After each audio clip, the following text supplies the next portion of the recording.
जय श्री कृष्णा। कैसे हैं आप लोग फ्रेंड्स। आज की चर्चा बहुत ही महत्वपूर्ण होने जा रही है।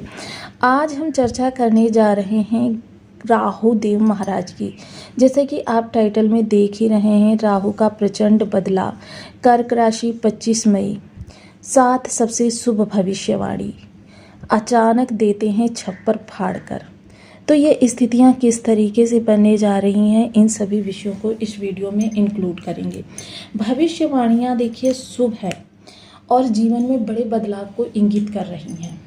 किस तरीके से, जैसे कि अगर हम राहु देव महाराज जो कि अष्टम स्थान में विद्यमान है, अष्टम स्थान में विद्यमान ग्रह जो है काफ़ी महत्वपूर्ण प्रभाव देता है जीवन में, क्योंकि यह अचानक धन लाभ के अवसरों को आपके सामने प्रस्तुत करता है।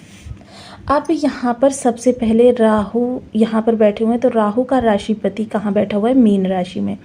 मीन राशि में बैठा हुआ है। पिछले समय में आपकी निगेटिविटी आने के कई सारे कारण बने, क्योंकि शनि, देखिए शनि का राशिपति यहाँ पर बैठा हुआ था शत्रु राशि में। शत्रु राशि में बैठे होने का सीधा सीधा इफेक्ट पड़ा शनि पर। शनि ने जो आपकी मेहनत आपको 50% करनी चाहिए थी, उसकी मेहनत बढ़ाकर 150% कर दी, 200% कर दी।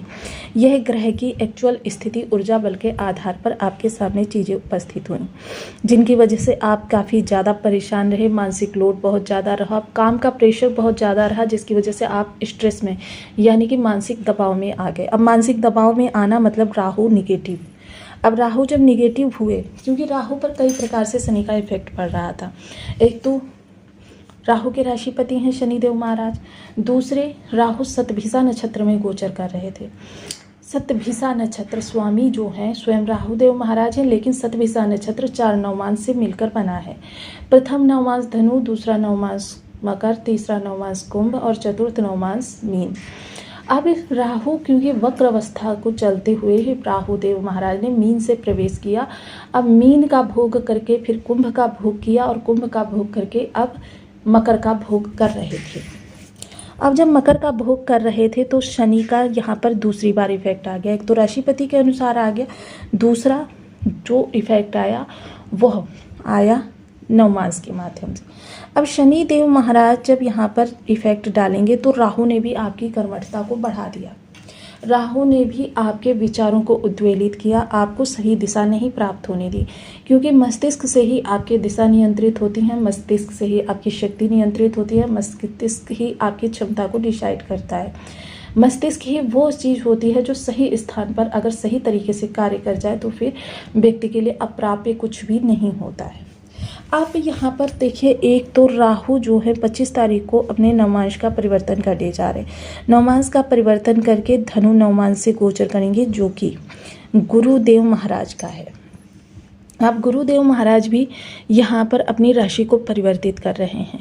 जैसे ही गुरुदेव महाराज यहाँ पर आ जाएंगे, ये धनु नवमांश में ये रहेंगे 2 अगस्त तक। 2 अगस्त को राहुदेव महाराज अपने नक्षत्र का परिवर्तन करेंगे। अब गुरुदेव महाराज जो ये यहाँ पर आएंगे, इनके 2 प्रभाव बदलेंगे। एक तो ये राशि को परिवर्तित कर रहे हैं, शत्रु राशि को छोड़कर ये मित्र राशि में जा रहे हैं। मित्र राशि में यहाँ पर यदि कहा जाए तो ये आंशिक रूप से गजकेसरी का भी प्रभाव देंगे। ये आंशिक रूप से जब गजकेसरी का प्रभाव देंगे तो यहाँ पर कई सारी चीज़ें बदलेंगी। एक तो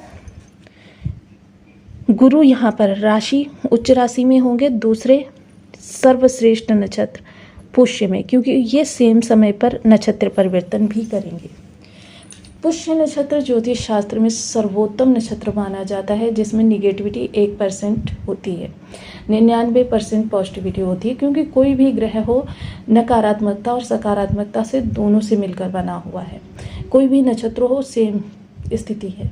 लेकिन हाँ, जिस ग्रह में सकारात्मकता ज़्यादा होती है वो शुभ होते हैं, जिस ग्रह में नकारात्मकता ज़्यादा होती है वो हमारे लिए थोड़ी सी समस्याओं का कारण बन जाते हैं।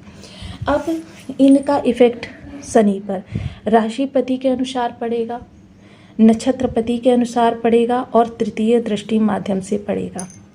यानी कि शनि जो अभी तक आपकी कर्मठता को, आपके वर्कलोड को 150% कर रहे थे, अब सीधे घटाकर 30 से 40% कर देंगे। ये शुभ होगा आपके लिए। अब जब ये है अपना परिवर्तन करेंगे तो इसका सीधा इफेक्ट, क्योंकि धनु के नवमांश में आ जाएंगे तो सीधे सीधे गुरु के प्रभाव में आ जाएंगे और शनि का प्रभाव शुभ होगा, धनु में होंगे तो ये भी शुभता होगी। तो यहाँ पर राहु अपनी निगेटिविटी को बहुत ज़्यादा घटा देंगे, यानी कि शुभतापूर्ण अब राहु के प्रभाव होंगे। ये आपके लग्न में 4 नंबर बना हुआ है तो ये राशिफल आपके लिए। यदि कुंडली में कहीं भी चंद्रमा के साथ 4 नंबर बना हुआ है तो ये राशिफल आपके लिए है। कुंडली ना होने की स्थिति में आप इसे नाम राशि से भी देख सकते हैं। यदि अभी तक आपने अपने इस चैनल को सब्सक्राइब नहीं किया है तो प्लीज़ सब्सक्राइब कर लीजिए, वीडियो को लाइक कर दीजिए, चैनल को शेयर कर दीजिए। इससे होगा क्या कि हमारे आने वाले हर वीडियो की नोटिफिकेशन मिल सकेगी आपको सबसे पहले। एक प्यारा सा कमेंट करना बिल्कुल ना भूलें। कमेंट से हमें बहुत मोटिवेशन मिलता है, हौसला मिलता है और ये पता चलता है कि आप और क्या जानना चाहते हैं। अब यहाँ पर बैठकर राहु की 3 दृष्टियाँ भी होंगी। प्रथम दृष्टि, सप्तम दृष्टि, नवम दृष्टि। देखिए अगर अभी तक आप, क्योंकि मोस्टली क्या था इस समय पर, क्योंकि राहु जो है व्यभाव को भी नियंत्रित कर रहे थे। अब व्यभाव को नियंत्रित कर रहे थे, आपकी पहले इनकम 10,000 हो रही थी, उसमें भी आपका परिवार चल रहा था। फिर धीरे धीरे इनकम बढ़ी, 1 लाख रुपए हो गई। अब उसमें भी आपका परिवार ही चल रहा है।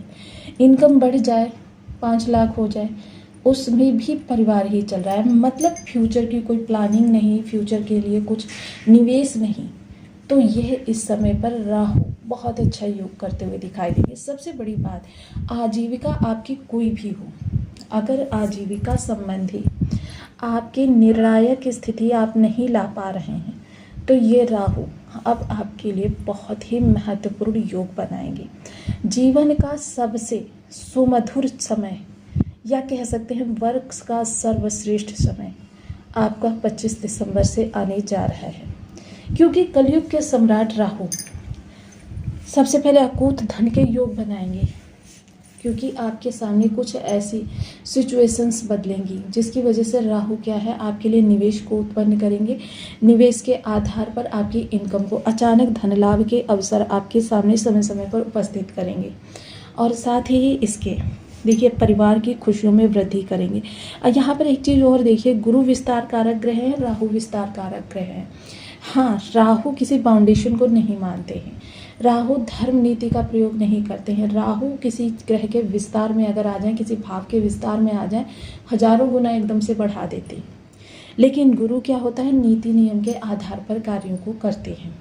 अब यहाँ पर दोनों ही ग्रह विस्तार पूर्वक होंगे तो जिन जिन स्थानों पर दृष्टि है वहाँ से संबंधित चीज़ें, जैसे धन के मामले में तो आपके धन में विशेष वृद्धि होती हुई देखी जाएगी। आपका धन अपार रूप से बढ़ता हुआ देखा जाएगा।